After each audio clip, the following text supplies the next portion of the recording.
আসসালামু আলাইকুম ওয়া রাহমাতুল্লাহ। তো সবাই কেমন আছেন? আশা করি সবাই ভালো আছেন। আমরা আছি আলহামদুলিল্লাহ মোটামুটি। তবে আমাদেরই ভাই সারি যারা আছে ফিলিস্তিন ভাইয়েরা, তারা কিন্তু ভালো নেই। গাজায় আপনারা দেখতে পারছেন নির্মম হত্যাকাণ্ড চালাচ্ছে ইসরায়েল আমেরিকার সাহায্যে। তো আমাদের তো এই বাংলাদেশ থেকে কিছুই করার নাই।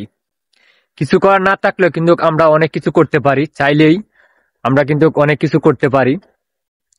আমরা কিন্তু ইসরায়েলকে যারা যারা সাহায্য করতেছে তাদের যে পণ্যগুলো বাংলাদেশে আছে সেইগুলো কিন্তু বয়কট করতে পারি। সেইগুলো বয়কট করলে কিন্তু তারা কিন্তু অর্থনৈতিকভাবে দুর্বল হয়ে পড়বে। তাই সেই দিক থেকে কিন্তু আমরা এই কাজটা চাইলে সবাই করতে পারি। তো মুসলমান ভাইরা যারা আছেন, কারণ আমরা অনেক দূর, সেই দূর থেকে কিন্তু আমরা কিছু করতে পারবো না। তো যাই পারি ইন্ডিয়ান এবং ইসরায়েল পণ্য, আমেরিকান পণ্য যেগুলো আছে আমরা আজ থেকে বয়কট করব। তাদের পণ্য আমরা খাবো না। আমরা আমাদের দেশীয় পণ্য অথবা অন্যান্য দেশের পণ্য খাবো। কারণ তাদের কাছে সাহায্য করার মতো একমাত্র সাহায্য এটাই পারবো। এবং আমরা হয়তো বিক্ষোভ মিছিল করতে পারবো বাংলাদেশের মাটিতে, করে মানুষকে জানাতে পারবো যে ইসরায়েলি সব পণ্য আছে সেই পণ্যগুলোর বিষয়ে। তো আপনারা সবাই চিনেন ইসরায়েলি পণ্য কোনগুলা। তো ওই পণ্যগুলো থেকে আপনারা সবাই বিরত থাকবেন এবং আল্লাহর কাছে দোয়া করবেন যে আমাদের মুসলমান ভাইদেরকে যেন আল্লাহ হেফাজত করেন, আল্লাহ ভালো রাখেন। তাদের এই ইসরায়েলের হাত থেকে, মরমম হাত থেকে যেন তাদেরকে আল্লাহ বাঁচায়। এই যুদ্ধ থেকে যেন ফিলিস্তিনিদেরকে জয় করে আমাদের মুসলমানদের মসজিদ আল আকসা, তো সেই মসজিদটা যেন আল্লাহ রক্ষা করে।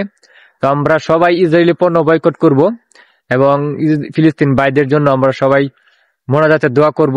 আমরা কত সুন্দর আপনার সেহরি এবং ইফতার সবকিছু কিন্তু ঠিকঠাক মতো করতেছি, কিন্তু গাজাবাসীদের অনেক নির্মম পরিহাস। তারা কিন্তু ঠিক মতো ইফতার সেহরি পানি পাচ্ছে না।